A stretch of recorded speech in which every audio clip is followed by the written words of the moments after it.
예, 안녕하십니까. 헬로부타 TV 참 좋은 인연입니다. 업보 차별경 강의 시간이 시작되었습니다. 자, 우리 한번 같이 또 교재를 한번 읽어보도록 하겠습니다. 또한 어떤 업은 중생들로 하여금 수명은 다하였으나 업은 다하지 않게 한다. 어떤 업은 중생들로 하여금 수명은 다했지만 업은 다하지 않게 한다.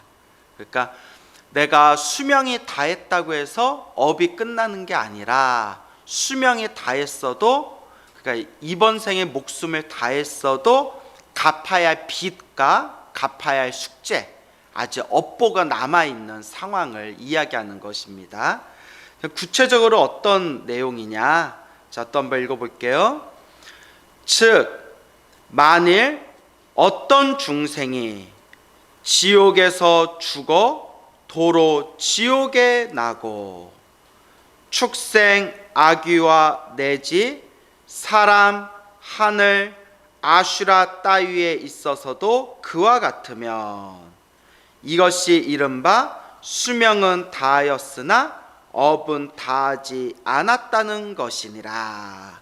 자, 이제 이게 무슨 뜻이냐면, 수명은 다했으나 지옥의 수명이 다하고 아귀의 수명이 다하고 축생의 수명이 다하고 아슈라의 수명이 다하고 인간의 수명이 다하고 천상의 수명이 다하고 이 육도윤회의 수명은 다했으나 똑같이 또 지옥에서 죽은 존재가 또 지옥에 태어나고, 그리고 아귀, 축생, 아슈라, 인간, 천상에 이르기까지 그 존재들이 죽은 뒤에 전생하고 똑같은 세상에 또 태어나면 아직 수명은 다했지만 아직 업이 남아있기 때문에 똑같은 세상에 태어난 것이다. 이렇게 이해하시면 되겠습니다. 그러니까 지옥에 태어난 것도 서러워 죽겠는데, 지옥에 태어났는데 지옥에서 죽은 뒤에 수명이 다한 뒤에 눈 떠보니까 또 지옥이면 정말 미치고 팔짝 뛰겠죠. 그리고 하늘 세계에 태어나서 온갖 즐거움과 행복을 다 누린 뒤에 하늘 세계에서 수명이 다하고 다시 눈 떠보니까 또 하늘 세계에 또 태어나 있으면 와, 정말 무슨 로또 복권에 당첨된 그런 느낌이 들겠죠. 근데 이것도 자기 업이랍니다. 자기 업.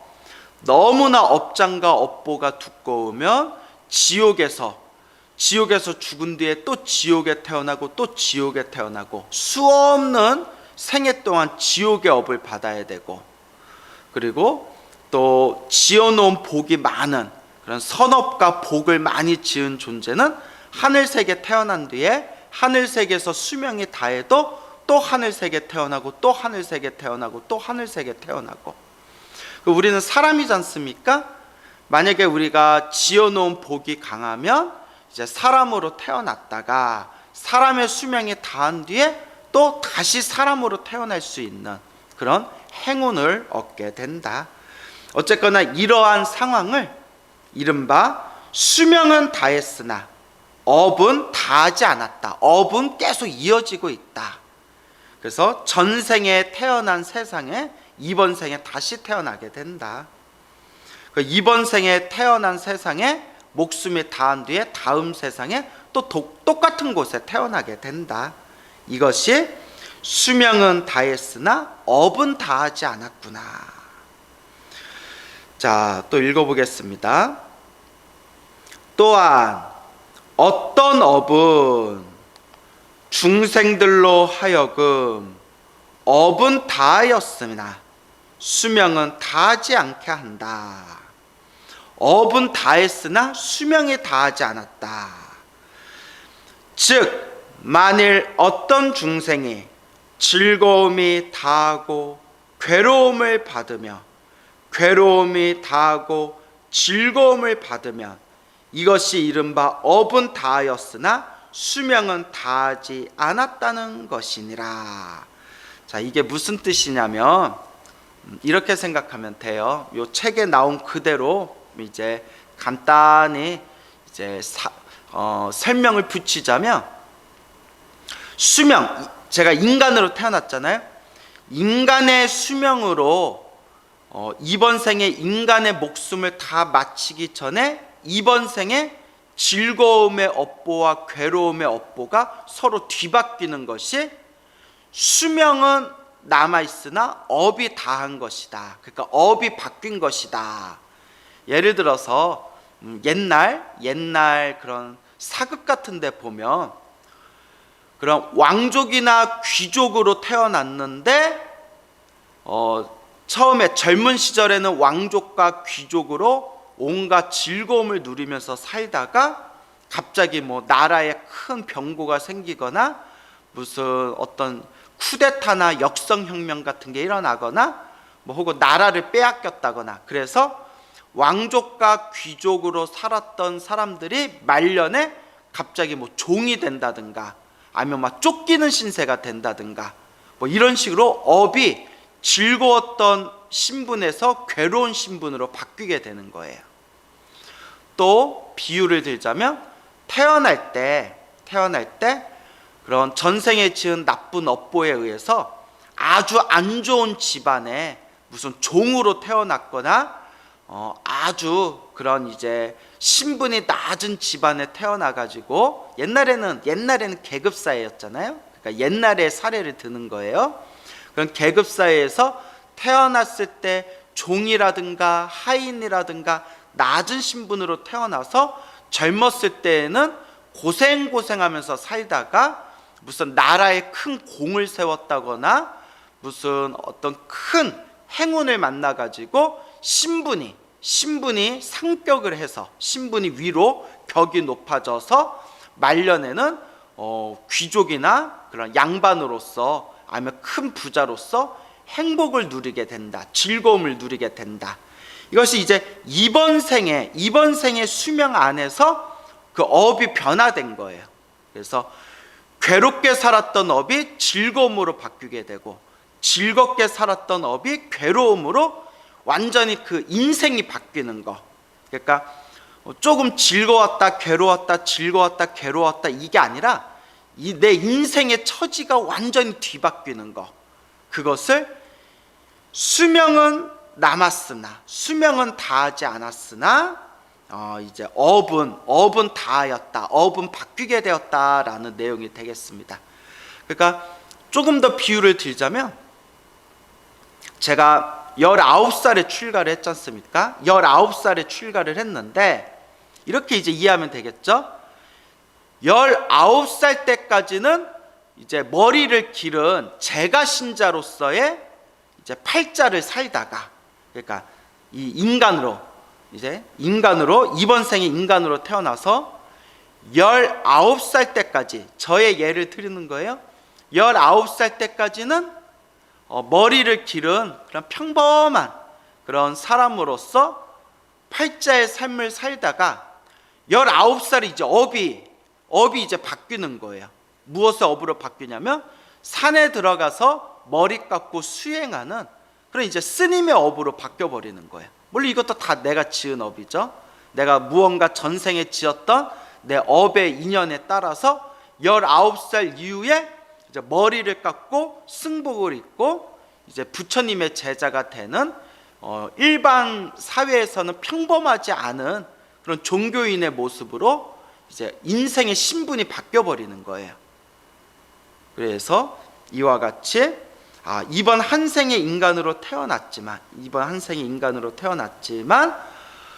즐거움을 누리다가 괴로워지는 사람도 있고, 괴로움을 누리다가 즐거워지는 사람이 있고, 그렇게 인생의 흐름이, 인생의 그 흐름 속에 내 신분이, 내 팔자가 완전히 뒤바뀌게 되는 것, 이것이 수명은 남았으나, 이번 생에 타고난 수명이 남아있는 상태에서 업이 다했다. 여기서 말하는 업이 다했다는 것은 업이 바뀌었다, 업이 뒤바뀌었다 라는 뜻이 되겠습니다. 또 읽어볼까요? 또 어떤 업은 중생들로 하여금 업과 수명이 함께 다하게 된다. 업과 수명이 함께 가는 거예요. 함께 다한다. 즉 만일 어떤 중생이 지옥에서 죽어 축생으로 태어나고 아귀, 사람, 하늘, 아슈라로 바꿔나면 이것이 이른바 업과 수명이 함께 다한다는 것이다. 그러니까 수명이 다하면서 내 업도 바뀌는 거예요. 변하는 거예요. 예를 들어서 이번 생에 지옥에 태어나는 업보였고 이번 생에 지옥의 중생으로서 살아가다가 지옥에서 수명이 다한 뒤에 다음 세상에는 뭐 아슈라로 태어나든 축생으로 태어나든 인간으로 태어나든 다음 생에 이제 내 몸이 바뀌게 되는 거예요. 다른 곳에 태어나는 거. 그러니까 수명이 다하면서 업도 바뀌는 거예요. 이번 생에 내가 사람으로 태어났는데 사람으로서 내 수명이 다한 뒤에 내가 죽은 뒤에 다음 생에 지옥에 떨어지거나 하늘색에 태어나거나 사람이 아닌 다른 존재로 태어나게 되면 수명이 다하면서 업도 바뀌는 거예요. 그리고 축생으로 살았던 존재가 뭐 개나 돼지나 고양이로 살았던 존재가 축생의 삶을 다한 뒤에 다음 세상에 태어날 때 인간으로 다시 태어나게 되면 수명이 다하면서 목숨이 끊기면서 새로운 업을 받았다. 이제 이렇게 또 해석할 수가 있겠습니다. 자, 그 다음에 또한 어떤 업은 중생들로 하여금 업과 수명이 함께 다하지 않게 한다. 즉 만일 어떤 중생이 온갖 번뇌를 다하여 이른바 수다원, 사다함, 아나함, 아라한이 되면 이것이 이른바 업과 수명이 함께 다하지 않는다는 것이다. 자, 업과 수명이 다하지 않게 된다. 자, 이게 무슨 뜻이냐면 이제 이번 생에 내 수명도 이제 남아 있고 그리고 업도 다하지 않게 되었는데 한마디로 업과 수명이라는 거에서 완전히 자유로운 존재가 되었다는 거예요.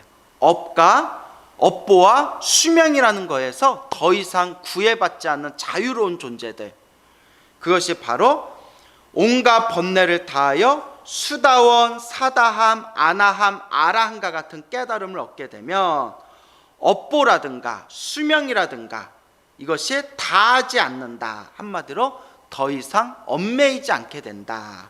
그래서 수다원, 사다함, 아나함, 아라함, 우리가 이제 그 초기 불교에서 얘기하는 네 가지 깨달음의 경지죠. 자, 모든 번뇌와 욕망이 사라진 거룩한 선자, 모든 욕망과 모든 번뇌, 망상이 사라진 거룩한 성자를 아라한이라고 해요. 아라한. 그래서 아라한은 윤회에서 완전히 벗어난 그런 깨달음의 존재들이에요. 그래서 우리가 아라한, 거룩한 성자인 아라한을 모시는 법당을 나한전이라고 하잖아요. 나한전. 자, 그래서 아라한을 목표로 해가지고 자, 1단계 수다원이라는 깨달음을 얻으면 수다원이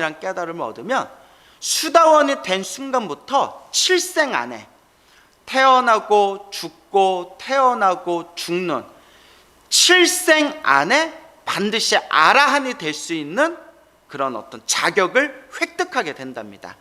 그래서 제가 이걸 약간 이제 현대말로 아라한이 되는 하이패스다라고 부르거든요. 하이패스, 중간에 막힘없이 그냥 고속도로를 쭉 질주하듯이 수다원이 되면 아라한이라는 거룩한 성자까지 7생이 남아있다는 거예요. 7생 안에 7번 태어나고 7번 죽는 7생 안에 아라한이 되는 자격을 얻게 된다. 자, 그 다음에 사다함, 이제 사다함이라고 되어 있죠. 사다함은 한 번 갔다 와서 아라한이 되는 거예요. 그래서 한 번 갔다가 돌아와서 아라한이 된다. 그래서 쉽게 말씀드리면 인간인 상태에서 사다함이 되면, 인간인 상태에서 죽어서 하늘세계 태어난 뒤에, 하늘세계에서 죽어서 다시 인간으로 태어나면, 다시 인간으로 태어났을 때 아라한이 되는 거예요. 그러니까 한번 갔다가 돌아와서 아라한이 되는 거래요. 뭐가 좀 복잡하죠? 왜 그런지 모르겠어요. 경전에 그렇게 나와요. 그리고 하늘세계, 경전에 보면 하늘세계 천신들도 부처님께 법문 듣다가 수다원이나 사다함이나 아나함이 되는 모습들이 나오거든요. 하늘세계 신이 부처님의 법문을 듣고 사다함이 되면, 하늘세계, 사다함이 된 하늘세계 신이 죽은 뒤에 인간으로 태어났다가 다시 죽은 뒤에 다시 하늘세계에 태어나서 아라한이 되는 거예요. 그러니까 하늘세계 신이 사다함을, 깨달음을 얻은 뒤에 인간으로 태어나서 인간에서 다시 하늘세계로 돌아온 뒤에 아라한이 되는 거예요. 그러니까 사다함을 얻은 그 순간에 죽어서 태어나고, 또 태어나서 죽은 뒤에 다시 돌아와서 아라한이 되는 것이다. 이제 이렇게 이해하시면 되겠죠. 그러니까 계산해 보면 3생 안에 아라한이 되는 거네요. 3생 안에, 3생, 이번 생까지 포함해서. 그래서 죽은 뒤에 다시 돌아와서 이제 아라한이 되는 것이 사다함이다. 아나함은 이번 생에 아나함이 되면 다음 생에 무조건 아라한이 되는 거예요. 그래서 이걸 돌아오지 않는다라고 표현해요. 사다함은 한 번은 돌아오잖아요. 사다함은 죽은 뒤에 태어나서 거기서 또 죽은 뒤에 다시 돌아온 뒤에 아라한이 돼서 한번 왕복을 하잖아요. 근데 아나함이 되면, 이번 생에 아나함과를 얻으면 다음 세상에 무조건 아라한이 되는 거예요. 그래서 불환이라고도 표현을 하죠. 불환, 돌아올 환. 그래서 불환가라고도 부르고 있습니다. 자, 그래서 수다원, 사다함, 아나함, 마지막에 이제 아라함, 모든 번뇌와 욕망이 사라진 거룩한 성자. 그래서 수다원과 사다함과 아나함과 아라함 같은 이 거룩한 깨달음을 얻은 존재들을 수명도 다하지 않았고 업도 다하지 않았다라고 이제 업보차별경에서 표현하고 있습니다. 그래서 이렇게 내 앞에 펼쳐진 모든 세상이, 내 앞에 펼쳐진 모든 행복과 불행이, 내 앞에 펼쳐진 좋은 인연도 나쁜 인연도 결국은 다 내가 지은 업의 인연이다라는 것을 업보차별경에서 끊임없이 설파하고 있습니다. 또한 어떤 업은 중생들로 하여금 비록 나쁜 세계에 태어났으나 얼굴이 빼어나게 아름답고 눈이 단정하고 고우며 피부는 빛나고 윤택하여 사람들이 보기를 좋아하게 한다. 즉 만일 어떤 중생이 탐욕의 번뇌로 인하여 계율을 깨트리는 업을 지으면 그 인연으로 그는 나쁜 세계에 태어나지만 얼굴이 빼어나게 아름답고 눈은 단정하고 고우며 피부는 빛나고 윤택하여 사람들이 보기를 좋아하게 되느니라. 자, 이게 무슨 말이냐면 여기에 보면 탐욕의 번뇌로 인하여 계율을 깨트리는 업을 지으면 이라고 돼 있죠. 그러니까 탐욕, 정확히 말하면 뭐 탐진치 삼독이겠죠. 이 탐욕의 번뇌로 인해서 계율을 깨트리는 업을 짓게 되면 나쁜 세계에 태어난다 하더라도 얼굴이 잘생긴 그런 이제 선업을 받게 된다. 비유를 들자면 우리 고양이들 중에서도 기가 막히게 예쁘게 생긴 고양이들 있잖아요. 그 개들 중에서도, 강아지 개들 중에서도 아주 잘생긴 멋있게 생긴 개들이 있잖아요.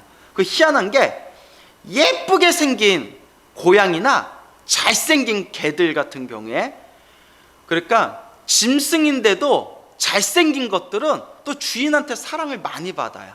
그걸 이렇게 보면 저것도 지들 복이다 이런 생각이 들 때가 있거든요. 그래서 이거는 두 가지로 해석이 돼요. 어떤 해석이냐면, 첫째는 여기서 계율을 깨트렸다고 했죠. 계율을 깨트려서 태어나기는 나쁜 세계에 태어났지만 화를 낸다거나 성을 낸다거나 분노를 일으킨다거나, 그런 화를 내는 분노와 관련된 악업의 힘이 약하기 때문에 탐욕의 번뇌로, 탐욕의 힘으로 나쁜 세계에 태어났지만 평소에 화를 내지 않고 성을 내지 않은 그 인연으로 나쁜 세계에 태어났어도 생기기는 잘생긴 얼굴로 태어났다는 거예요. 그래서 우리 불교 경전에 보면 화를 잘 내는 사람은, 성을 잘 내고 화를 잘 내는 사람은 다음 세상에 못생긴 얼굴로 태어난다. 여러분들 중에 뜨끔하신 분들 계십니까? 그래서 경전에 화를 잘 내는 사람들은 죽은 뒤에 못생긴 얼굴로 태어나는 악업을 받게 된다라는 내용이 나옵니다. 근데 여기서 보면 탐욕의 번뇌로 인하여 계율을 깨트리고 나쁜 세계에 태어났지만 분노의 업, 성냄의 업, 화를 내는 업보는 없기 때문에 나쁜 세계에 태어났어도 이제 얼굴은 잘생긴 얼굴로 태어난 것이다. 이제 이런 내용이 되겠죠. 또 이제 두 번째 해석은 뭐냐? 계율을 깨트린 업보로 나쁜 세계에 태어난 거잖아요. 그래서 이걸 또 어떻게 해석할 수 있냐면, 그래도 그동안 계율을 받아서 계율을 잘 지켰기 때문에 잘생긴 업을 받은 거고, 계율을 잘 지켜서 잘생긴 업은 받았지만 그 계율을 깨트린 악업에 의해서 또 태어나기는 나쁜 세계에 태어난 것이다 라는 식의 해석도 가능합니다. 한마디로 좋은 것이든 나쁜 것이든 그대로 다 내가 지은 업의 인연이에요.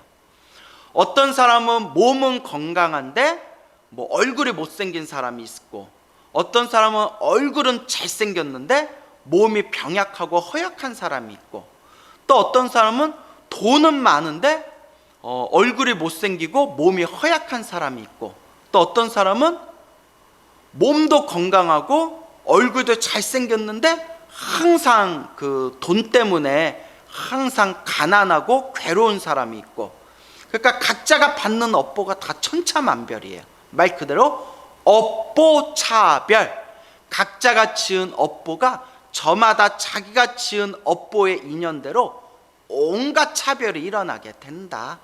이제 이렇게 이해하시면 되겠습니다. 자, 다음에 또 볼까요? 또한 어떤 업은 중생들로 하여금 나쁜 세계에 태어나고도 또 얼굴이 추하고 피부가 거칠어 사람들이 보기를 좋아하지 않게 한다. 그러니까 나쁜 세계에 태어났는데, 나쁜 세계에 태어난 것도 서러워 죽겠는데 나쁜 세계에 태어나서 얼굴까지 못생겼다는 거예요.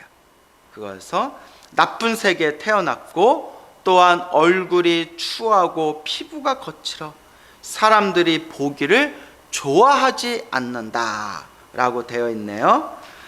즉 만일 어떤 중생이 성내는 번뇌로 인하여, 그래서 아까 앞에서 말씀드렸죠? 경전에 보면 화를 잘 내며 분노를 일으키고 성을 잘 내며 못생긴 얼굴로 태어나게 된다.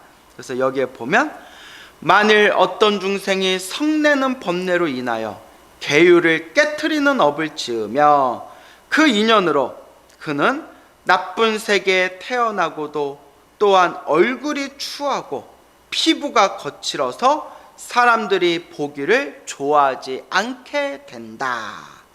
그래서 분노와 성냄과 화의 번뇌로 인해서 악업을 저질렀을 때 그 존재는 나쁜 세계에 태어나고 얼굴까지 못생겨 버린다 라는 정말 안타까운 이야기가 되겠습니다. 그러니까 우리가 자꾸 일상에서 화를 내지 않도록 노력해야 됩니다, 여러분. 화를 내지 않고 성을 내지 않도록 노력해야 된다. 그래서 부처님 가르침에도 내가 지은 공덕을 한 번에 와르르 무너뜨리는 번뇌가 있대요. 그게 바로 성내는 거래요. 탐욕과 성냄과 어리석음, 탐진치 삼독이라고 했을 때 탐욕과 어리석음은 천천히 익어간대요. 천천히 이제 펄펄 끓는 물에 이제 한 번에 확 달아오르는 게 아니라 불을 떼면 그 물이 천천히 활활 천천히 이제 물이 뽀글뽀글 이렇게 온도가 높아지듯이 탐욕과 어리석음의 업보는 천천히 익어가는데, 화를 내는 거, 성내는 거는 번개가 꽝 하고 나무에 떨어져 가지고 불이 확 붙는 것 같대요. 그래서 어떤 사람은 우스개로 우리가 화가 난다 할 때 화자가 불화자다, 불화자하고 똑같은 거다라고도 말하지 않습니까? 그래서 내가 지은 공덕을 한 번에 불질러 버리는, 불살라 버리는 그런 번뇌의 작용이 바로 분노, 성냄, 바로 화의 작용이다. 그래서 우리 불자님들이 자꾸 염불하고 수행하고 마음을 닦으면서 화를 내지 않도록 자꾸 노력하셔야 됩니다. 또한 어떤 업은 중생들로 하여금 나쁜 세계에 태어나고도 또한 몸과 입이 냄새가 나고 악취가 나고 더러우며 여러 감관이 불구가 되게 한다. 감관이라는 것은 이제 감각기관, 몸뚱아리를 뜻해. 몸뚱아리. 그래서 태어날 때 감각기관, 몸뚱아리가 이제 온전하지 못하다. 그래서 불구가 된다. 이런 내용이 되겠죠. 그래서 이런 것도 다 이제 자기가 지은 이제 악업이라는 것이죠. 즉 만일 어떤 중생이 어리석은 번뇌로 인하여 계율을 깨트리는 업을 지으며, 어리석은 번뇌, 앞에서는 탐욕의 번뇌로 계율을 깨트리고, 그 다음에 성냄, 탐진치할 때 성냄의 번뇌로 이제 계율을 깨트리고 악업을 짓고, 여기서는 이제 치심, 어리석음의 힘으로 이제 계율을 깨트렸을 때 이제 다음과 같은 악업의 결과들이 생기게 된다라는 것을 지금 순차적으로 설명하고 있는 겁니다. 그래서 만일 어떤 중생이 어리석은 번뇌로 인하여 계율을 깨트리는 업을 지으면 그 인연으로 그는 나쁜 세계에 태어나고도 또 몸과 입이 냄새나고 더러우며 여러 감각기관이, 몸뚱아리가 불구가 되느니라. 그러니까 몸뚱아리가 온전하지 못하게 된다. 이것도 우리 중생들이 지은 어변이다. 그래서 저 같은 경우에도 지금 안경의 힘으로 버티고는 있지만, 안경을 벗으면, 안경을 쓰고 있어도 제가 사물이 잘 보이지 않거든요. 아주 심각한 고도근시라서. 그래서 안경을 벗으면 거의 그냥 이렇게 덩어리만 보이지 이렇게 사물이 잘 보이지 않을 정도로 굉장히 이제 시력이 안 좋아요.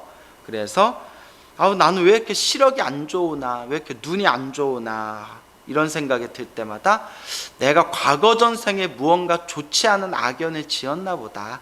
그 전생에 지었던 내 업보 때문에 내가 이번 생 이렇게 시력이 안 좋은 그 업의 결과를 받았나 보다. 그러니까 이번 생에 내가 조금 더 열심히 복을 짓고 공덕을 쌓아야 되겠다. 제 스스로 마음을 이렇게 돌리거든요.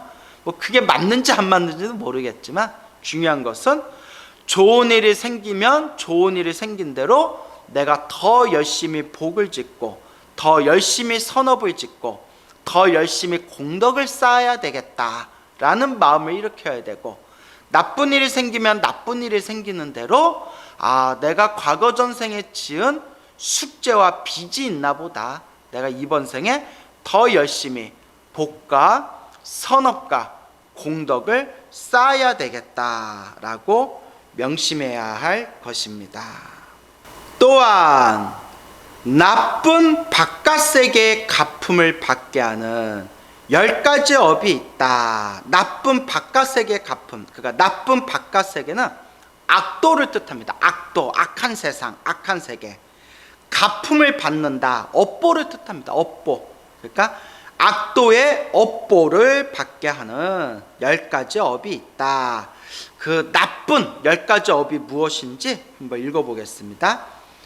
즉 만일 어떤 중생이 10가지 선하지 않은 업을 많이 닦아 익히면 어떤 바깥 물건도 모두 두루 갖추지 못하게 된다. 그러니까 한마디로 10가지 선하지 않은 업, 그러니까 10가지 나쁜 업을 많이 지으면, 많이 닦으면 10가지 나쁜 업, 선하지 않은 업을 많이 지으면 한마디로 복이 없다는 거예요.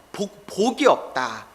어떠한 물건도 모두 두루 갖추지 못하게 된다. 한마디로 복조가리가 없다는 거예요. 복조가리가 없다. 누가 지은 업보에 의해서? 내가 지은 업보에 의해서 복조가리가 없다. 자, 그 복조가리가 없는 10가지의 나쁜 업이 무엇인가? 자, 한번 볼까요? 여러분들 이제 천수경에 다 나오는 내용이에요.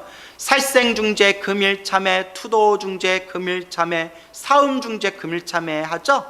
자, 그래서 10가지랑 첫째는 살생하는 업이다. 살생하는 업. 그것 때문에, 살생하는 업보 때문에 바깥의 가품의 땅이, 그러니까 이제 태어나는 업보의 땅이 소금기가 있고 박하여 어떤 약초도 아무 효험이 없게 된다. 그러니까 아주 그냥 약초도 풀도 제대로 자라지 않은 퍽퍽한 세상에 태어난다는 거예요. 퍽퍽한 세계에 태어나게 된다. 둘째는 도둑질하지 않는 업보이니, 도둑질하는 업보이니 그것 때문에 바깥으로 서리, 우박, 이, 황충 따위의, 황충 이제 벌레를 뜻해요. 독한 벌레, 재앙을 불러와 세상에 흉년이 들게 된다. 도둑질을 많이 한 업보의 힘에 의해서 막 서리가 쏟아지고 우박이 쏟아지고 이와 벌레 따위가 많은 그런 아주 박복한 흉년이 가득한 그런 세상에 태어나게 된다. 도둑질의 업보 때문에. 셋째는 음행하는 업보이네. 음행, 삿된 음란한 짓을 하는, 뭐 바람을 핀다거나 이런 못된 음란한 짓, 그러니까 건전한 성관계를 갖는 것이 아니라 그런 나쁜 못된 음란한 짓을 하는 그런 음행을 하는 업보이니 그것 때문에 폭풍과 폭우와 온갖 티끌을 불러오게 된다. 온갖 막 폭설이 내리고 폭우가 쏟아지고 폭풍이 오고 티끌, 온갖 먼지가 쏟아지고. 예? 그러면 뭐 요새 우리나라가 황사 때문에 뭐 미치겠잖아요. 예? 황사 때문에 막 미세먼지, 초미세먼지 때문에 막 티끌 먼지 때문에 막 우리 미치겠잖아요. 우리 중생들은 음행을 많이 하기 때문에 이런 업보를 받는 걸까요? 예, 사실 그거는 모르겠어요. 그런 거는 함부로 이제 말하기가, 속단하기가 어렵죠. 왜냐하면 그냥 요새 현대 문명이 발달하면서, 물질 문명이 발달하면서 공장에서 하도 이제 무언가 막 태우고 뭐 새로 만들고 찍어내고 하다 보니까 그런 이제 여러 가지 미세먼지, 뭐 플라스틱, 뭐 초미세먼지, 뭐 이런 것들이 생겨나는 그런 환경적인 문제도 있는데, 다만 업보라는 입장에서 봤을 때 부처님 경전에는 우리가 환경이 좋지 못한 세계에 태어나는 것 자체가 내가 지은 업의 인연이다. 맞죠? 왜냐하면 우리가 정말 선업을 많이 짓고 복을 많이 지은 존재들은 하늘세계에 태어나겠죠? 하늘세계는 맑고 깨끗하잖아요. 맑고 깨끗한 세계가 하늘세계지 않습니까? 어쨌거나 여기서 이제 말하고자 하는 의미는 중생이 살아가는 이 환경, 좋은 환경도 있고 나쁜 환경도 있잖아요. 중생이 살아가는 그 나쁜 환경조차도 우리가 지은 업의 인연이다 라는 이 업보의 무서움에 대해서 부처님 경전에서 설하고 있는 것이다. 이렇게 이해하시면 되겠습니다. 넷째는 거짓말하는 업보이다.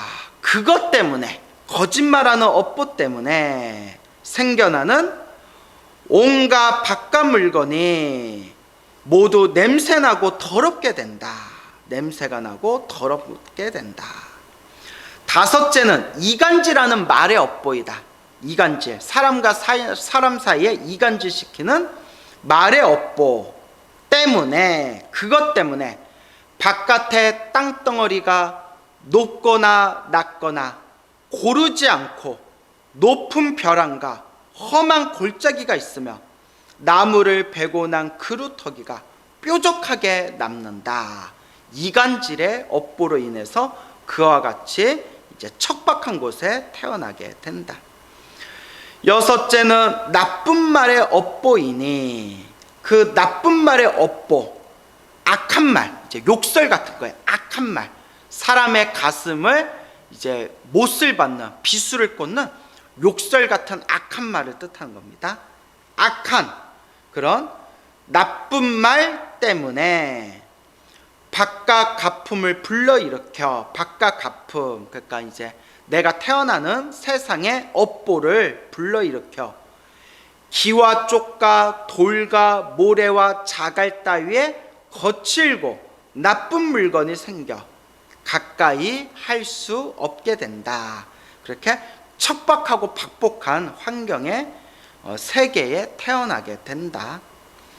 일곱자는 간사하게 말하는 것이니, 간사스럽게 사람을 속이는 말이죠. 사람을 속이는 말, 간사하게 말하는 업보이니 그것 때문에 바깥 가품을 불러일으켜 초목이 우거지고 가시덤불을 무성하게 한다.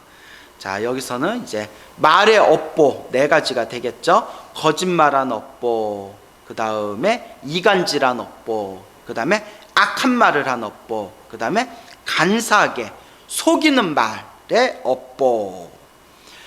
여덟째는 탐하는 업보이니, 탐욕의 업보이니 그것 때문에 바깥 가품을 불러일으켜, 바깥 가품, 바깥 세상, 그러니까 중생이 살아가는 바깥 세상에 태어나는 업보를 바깥 가품이라고 한 거예요. 바깥 가품, 바깥 세상, 우리 중생이 살아가는 세상의 환경에 업보를 불러일으켜 온갖 농사의 묘목과 종자가 매우 가늘고 약하게 된다. 그러니까 농사가 지어지지 않는 업보이다. 농사가 지어지지 않으니까 어쩌겠어요? 항상 배고픔이 굶주리겠죠. 곡식이 부족해서 배고픔이 굶주린 세상, 그것이 내가 지은 탐욕의 업보이다. 아홉째는 성내는 업보이니, 화를 내고 분노를 일으키고 성내는 업보이니 그것 때문에 바깥 가품을 불러일으켜 모든 나무의 과실이 쓰고 떨게 된다. 그러니까 화를 내는 것은 때떠르마하고 쓰잖아요. 그러니까 내가 화를 낸 그 업보의 힘에 의해서 내가 태어난 세상에 과일이, 곡식이 다 쓰고 맛없고 떨게 된다. 이제 이런 의미가 되겠습니다. 열째는 삿된 소견, 어리석음을 뜻하죠. 삿된 소견, 어리석음의 업보이니 그것 때문에 바깥 가품을 불러일으켜 묘목이, 그러니까 농사지은 혹은 심어놓은 나무들, 그런 묘목이 충실하지 못해 수확이 매우 적게 된다. 수확이 잘 되지 않는다. 이런 10가지 업보로 나쁜 바깥 세계의 가품을 받느니라. 자, 그래서 우리 중생이 죽어서 태어날 때 태어나는 그런 수많은 각각의 여러 가지 특색, 개성이 있는 세계들이 있지 않습니까? 거기서 나쁜 세계에 대해서 지금 10가지 업보의 입장에서 그 나쁜 세계를 이제 서술하고 있는 겁니다. 자, 다음 구절은 그러면 이제 나쁜 세계에 대해서 이야기했으니까 좋은 세계에 대해서 이야기하고 있는 거예요. 좋은 세계에 대해서. 그래서 앞에서 설명한 거와 거의 반복되기 때문에 한번 쭉쭉 읽어보겠습니다. 또한 훌륭한 바깥세계의 가품을 받게 하는 10가지 업이 있다. 훌륭한, 좋은 이 환경의 세계에 태어나는 좋은 업보, 좋은 업보에 10가지 선업이 있다. 10가지 선업. 즉 만일 어떤 중생이 앞에 10가지와 앞에서 말한 나쁜 업보 10가지와 반대되는 10가지 선한 업을 닦으면, 착한 업을 닦으면 10가지 훌륭한 바깥 가품을 받는다는 사실을 알아야 하느니라. 그래서 앞에서 말한 거에 반대예요. 반대. 예, 그래서 별로 어렵지 않죠? 예, 그래서 악한 세상에 태어나는 10가지의 악한 업보, 좋은 세상, 좋은 환경에 태어나는 10가지 착한 선업, 10가지의 착한 업보, 이 부분에 대해서 이제 이야기하고 있습니다. 결국 업보차별경에서 부처님이 말씀하시고자 했던 이제 핵심은 개인적으로 좋은 일이건 나쁜 일이건, 혹은 환경적으로 좋은 일이건 나쁜 일이건, 세계적으로 좋은 일이건 나쁜 일이건 결국 다 내가 지은 업의 인연이다라는 겁니다. 내가 지은 업의 인연이다. 그리고 내가 지은 업의 인연 따라 끼리끼리 비슷한 업보끼리 만나게 된답니다. 예를 들어서 한국 사람의 업보가 있고 아프리카 사람들의 업보가 있잖아요. 그러면 한국 땅에서 사는 사람들은 과거 전생에 지어놓은 끼리끼리 비슷한 업보가 있어서 한국 땅에서 끼리끼리 비슷한 업보의 인연끼리 만나가지고 이 한국 땅에서 한국인으로서 겪어야 할 그런 공동의 업을 받고 있고, 아프리카 세계에서 업보를 받고 있는 존재들은 아프리카 세계의 그 업보와 비슷비슷한 전생에 지었던 업보의 인연이 끼리끼리 비슷한 어변들끼리, 업의 존재들끼리 또 아프리카에 태어나서 아프리카 사람으로서 받아야 할 공동의 업을 받고 있는 겁니다. 그리고 아시아에서 받아야 할 업, 아메리카 대륙에서 받아야 할 업보 등등 끼리끼리 각자가 지은 어변들이 끼리끼리 비슷한 업보들끼리 모여서 함께 살아간다는 거예요. 그래서 끼리끼리 만난다라는 말이 여기서도 통하는 겁니다. 그래서 한국인으로서 받아야 할 업보, 다른 민족으로서 받아야 할 업보. 만약에 서울에 지진이 크게 일어났고 부산에는 아무 일이 없었다면 서울 사람의 받아야 할 업보를 끼리끼리 서울 사람들이 자기가 지은 업보의 인연대로 서울 사람이라는 공동의 업보를 받은 것이고, 그렇죠? 서울에는 아무 일이 없었는데 부산에 큰 태풍이나 폭풍이 불어가지고 피해를 본 사람이 많다면 서울에 있는 사람들의 업보와는 상관없는 부산에서 모여 살고 있는 사람들이 서로가 지은 업보의 인연대로 끼리끼리 부산 사람으로 만나가지고 그 태풍의 업보를 공동으로 받게 된 겁니다. 그래서 함께 받는 업을 동업이라고 불러요. 동업, 공동이란 뜻의 동업. 그리고 각자가 받는 업을 별업이라고 불러요. 개별업, 개별적으로 받는 업보다 별업. 그래서 동업과 별업. 그래서 공동으로 받는 업보가 있고 개별적으로 받는 업보가 있어요. 서울에 큰 지진이 났다면 그는, 제가 만약에 서울에 살면서 서울에서 큰 지진이 났다면 서울 사람들이 함께 겪어야 할 공동의 업, 동업이에요. 동업. 근데 서울에서 비가 쏟아지고 태풍이 불었는데 저는 절에서 편안하게 방 안에 있어가지고 태풍의 피해를 전혀 보지 않았고, 또 서울에 살고 있는 어떤 사람이 이제 버스 타고 길 가다가 태풍 때문에 버스가 빗길에 미끄러져 가지고 버스가 이렇게 발라당 뒤집어져서 혹시 다친 사람이 있다면 그 사람은, 저와 그 사람은 똑같이 서울에서 태풍의 공동의 업을 받았지만 나는 절 안에서 편안하게 앉아서 태풍의 피해를 보지 않았고, 그 사람은 태풍 때문에 버스가 뒤집어져 가지고 이렇게 부딪혀서 이제 다쳤기 때문에 서로의 업이 다른 거예요. 서울에서 똑같이 태풍의 업을 받았지만 이게 별업이에요. 개별적인 업, 각자가 다르게 받았다. 그래서 중생이 살아가는 세상은 동업과 별업이 서로 아주 거미줄과 같이 서로 촘촘하게 서로 이렇게 거미줄과 같이 촘촘하게 서로가 엮여서 펼쳐진 거예요.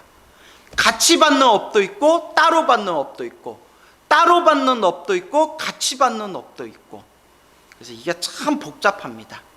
그래서 옛 선지식들께서도 부처님께서 말씀하신 업보의 인연법에 대해서 설명하실 때, 이 업보의 인연은 거미줄처럼 너무나 촘촘하기 때문에 일반 중생들은 도저히 다 꿰뚫어 볼 수가 없다. 심지어 번뇌와 욕망이 사라진 거룩한 성자 아라한들조차도, 아라한들의 신통력으로라도 이 업보의 인연을 완벽하게 꿰뚫어 볼 수가 없다. 이 거미줄과 같이 촘촘한 업보의 인연을 완벽하게 꿰뚫어 보시는 분은 오직 부처님밖에 안 계신다. 오직 부처님밖에 없다. 이제 이렇게들 이야기를 하십니다. 그래서 우리 앞에 펼쳐진 이 모든 세상, 모든 세계, 내 앞에 펼쳐진 모든 세상과 모든 세계에서 살아가고 있는 우리 중생들의 모습, 이 모든 게 다 내가 지은 업의 인연이다. 이제 이렇게 마음으로 여러분들이 여실하게 꿰뚫어 보면서 항상 선업을 짓도록 노력해야 할 것입니다. 자, 또 한번 볼까요? 만일 어떤 중생이 부처님 탑에 예배하면, 부처님 탑, 그래서 이제 부처님 탑이라고 했지만 이제 부처님 불상이라는 표현도 되고, 하여튼 부처님을 생각하면서 예배하면, 절을 하면, 기도하면, 이렇게 이제 이해하시면 되겠죠. 어떤 중생이 부처님 탑에 예배하면, 부처님을 향해서 기도하면, 절을 하면 10가지의 공덕을 얻는다. 즉 첫째는 묘한 얼굴, 그러니까 잘생긴 훌륭한 얼굴과 사람들이 듣기 좋은 음성을 얻고, 둘째는 그가 말을 하면 사람들이 모두 믿고 복종하며, 셋째는 대중 가운데에서도 두려움이 없고, 대중 가운데, 수많은 사람들의 모임 속에서도 항상 당당하고 두려움이 없다라는 뜻입니다.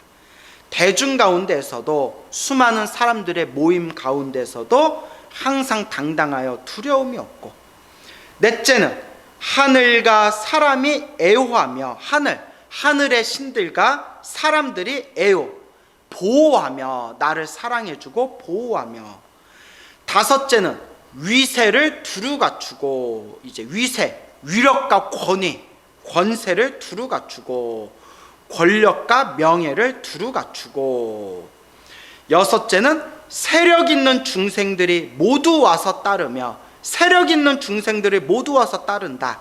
이걸 현대적인 말로 쉽게 얘기하면 훌륭한 좋은 인맥이 많이 생긴다. 좋은 인맥, 그러니까 인복이 많다는 거예요. 그래서 사람들이 모두 와서 따른다. 훌륭한 인맥이 많다. 인복이 많다. 일곱째는 항상 모든 부처님과 보살을 가까이 하게 되고, 그렇겠죠. 늘 부처님을 생각하면서 절을 하고 기도를 하니까 모든 부처님과 모든 보살님들, 불보살님들을 항상 가까이 할 수가 있고, 여덟째는 큰 복의 가품을 갖추며, 그러니까 복이 많다는 거예요. 우리가 흔히 일이 술술 잘 풀리는 사람들한테 야, 저 사람은 참 복이 많다, 참 복 많은 사람이다 라고 표현하죠. 그래서 늘 부처님을 생각하면서 기도하고 절을 한 공덕으로 큰 복을 얻게 되며, 이런 뜻입니다. 큰 복을 얻게 된다. 아홉째는 목숨을 바치고는 천상에 나고 부처님께 절을 하고 기도를 열심히 한 그 수행 정진의 공덕의 힘으로 목숨을 바치면 어디에 태어나게 된다? 하늘세계, 천상에 태어나게 되고, 열째는 열반을 빨리 증득한다. 자, 여기서 말하는 열반은 모든 번뇌와 욕망이 사라진 깨달음의 세계를 열반이라고 합니다. 우리가 흔히 큰 스님이 돌아가시면, 수행을 많이 하신 큰 스님이 돌아가시면 아무개 스님께서 열반에 드셨습니다 라는 표현을 쓰죠. 그래서 흔히 사람들이 열반에 들었다 하면 죽었다라는 죽음을 의미하는 그런 언어로서 사람들이 이해하는데, 열반의 원래 뜻은 죽는다라는 뜻이 아니라, 원래 그 불교 사전에서 열반의 사전적 정의를 찾아보면 열반의 가장 기초적인 뜻은 탐욕과 성냄과 어리석음, 탐진치, 삼독, 번뇌와 욕망이 사라진 깨달음의 세계, 그걸 이제 열반이라고 부릅니다. 그래서 생사윤회, 태어나고 죽고 태어나고 죽는 생사윤회, 윤회에서 벗어난 깨달음의 세계를 열반이라고 부릅니다. 그래서 열반을 빨리 증득하게 된다, 빨리 깨달음을 얻게 된다, 이렇게 이해하시면 되겠습니다. 이것이 이른바 부처님 탑에 예배하면, 그래서 부처님 탑이라고 돼 있지만, 자, 옛날에는 왜 부처님 탑이라고 하냐면, 옛날에는 탑이라는 것이, 옛날에는 부처님의 사리를 모셔놓은 곳을 탑이라고 했대요. 부처님의 사리를 모셔놓은 곳을 탑이라고 부릅니다. 근데 지금은 부처님 사리 구하기가 너무 힘들잖아요. 그래서 우리나라에서는 부처님의 사리를 모셔놓은 곳을 정멸보궁이라고 부르죠. 그래서 뭐 우리나라의 5대 정멸보궁해서 뭐 봉정암, 뭐 오대산, 상원사 뭐 정멸보궁, 뭐 사자산, 법풍사 정멸보궁, 뭐 이래서 5대 정멸보궁이 있지 않습니까? 그리고 부처님의 사리를 모셔놓은 곳을 정멸보궁이라고 부르고, 그리고 우리나라는 탑이라고 하면 탑에다가 꼭 이렇게 사리가 귀하니까 다 사리를 넣을 수 없잖아요. 그래서 부처님의 경전을 대신 모셔요. 뭐 금강경이든 법화경이든 화엄경이든 부처님의 경전을 탑에다 모시는 곳을 이제 한국 불교에서는 사리를 모시면 정멸보궁, 부처님의 불상이나 부처님의 경전을 모셔놓으면 탑이라고 이제 부르죠. 근데 원래 인도에서는 우리가 이렇게 불교 공부를 하면, 원래 옛날 기록에 보면 원래 인도에서는 부처님의 사리를 모셔놓은 곳을 탑이라고 불렀다. 그러니까 여기서 부처님 탑에 예배하면 이라는 것은 이제 부처님 사리를 모셔놓은 성스러운 곳에서 절을 올리면, 기도하면 이라고도 해석할 수 있고, 요새 의미로 확장해서 해석하면 부처님 앞에서, 불상 같은 부처님 앞에서, 부처님 도량에서, 뭐 정멸보궁에서 마음으로 부처님을 생각하면서 절을 하고 기도하면 이라고 확장해서 해석할 수가 있습니다. 이와 같은 10가지 공덕을 얻는다는 것이니라 라는 의미가 되겠네요. 그러니까 여러분, 우리가 열심히 기도하고 염불하고 복을 지어야 됩니다. 항상 명심하셔야 됩니다. 내가 인생을 살아가면서 힘들고 괴롭고 답답하다는 것은 그만큼 전생에 닦아놓은 게 없기 때문이고, 그만큼 전생에 복을 짓지 않고 팍복하게 살았기 때문입니다. 그러니까 이번 생이라도 열심히 염불하고 기도하고 수행하고 복과 선업과 공덕을 닦아야 한다라는 것을 마음에 꼭 명심하시길 바랍니다.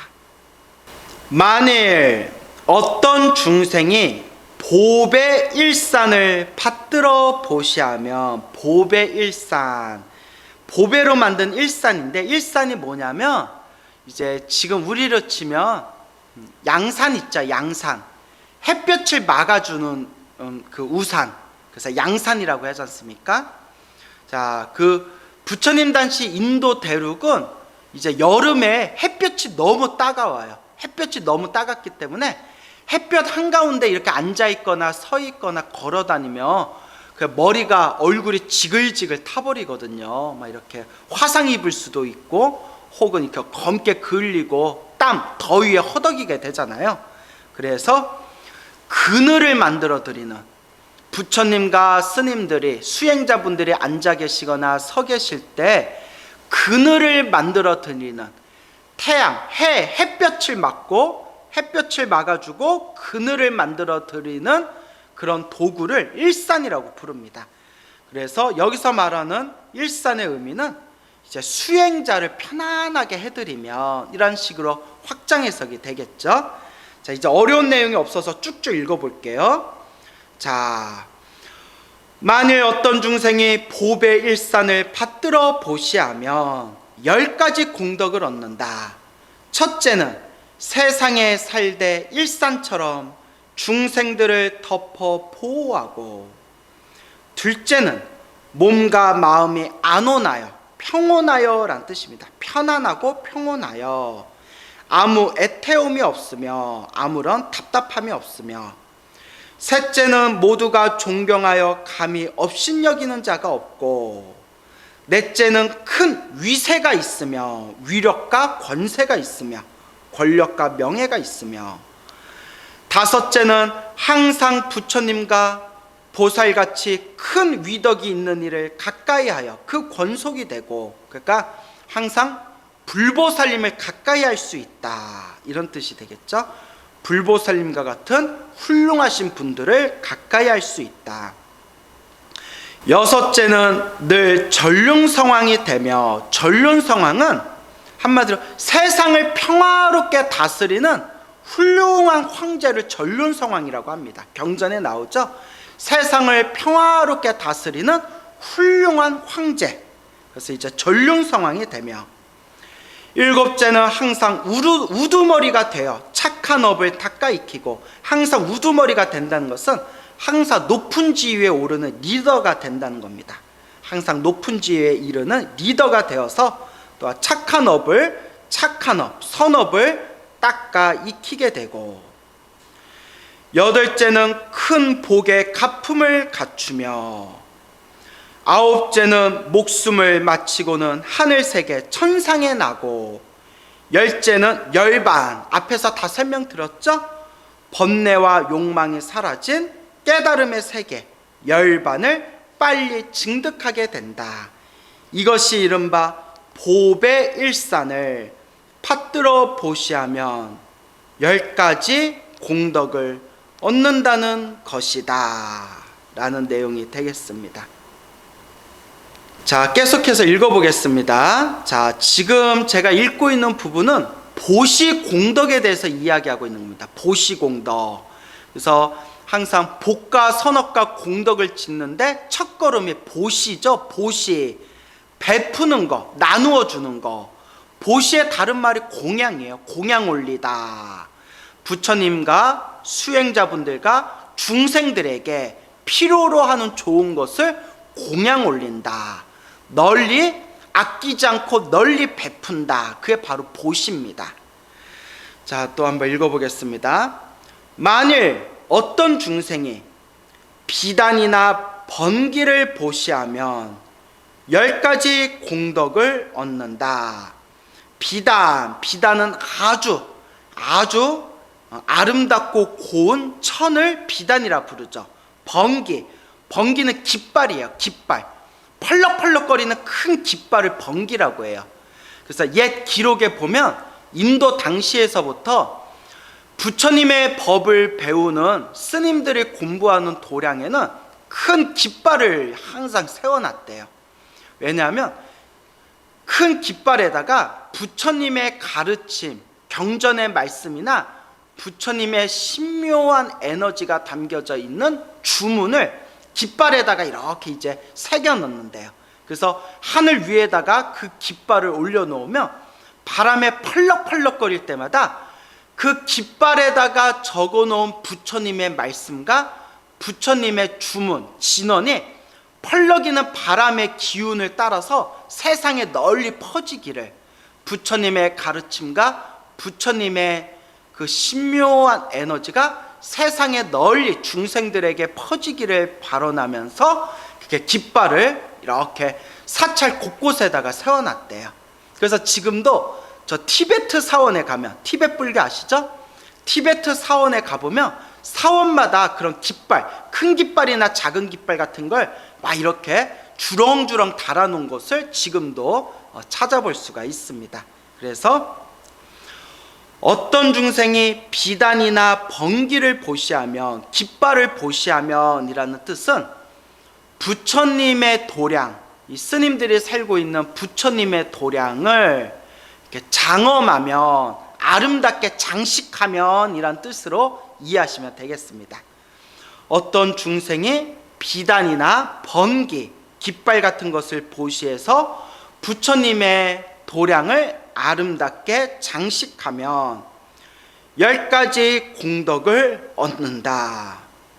첫째는 세상에 살되 번기와 같아서, 그 부처님의 말씀이 적어놓은 그런 화려한 깃발과 같아서 국왕, 대신, 친우, 친한 벗이죠. 친우, 지인들이, 주변 사람들이 공경하며 공양하고, 나를 공양하고 공경한다는 거예요. 내가 지은 선업, 내가 지은 복의 힘에 의해서 수많은 사람들이 나를 공양하고 공경할 것이고, 둘째는 큰 부자가 되어 자유로이 많은 재물을 가지며, 셋째는 좋은 이름이, 명성이, 명예가 널리 퍼져 모든 지방에, 여러 지방에, 세상에 널리 퍼지고 두루하고, 넷째는 얼굴이 단정하고 수명이 길며, 다섯째는 어디서 살거나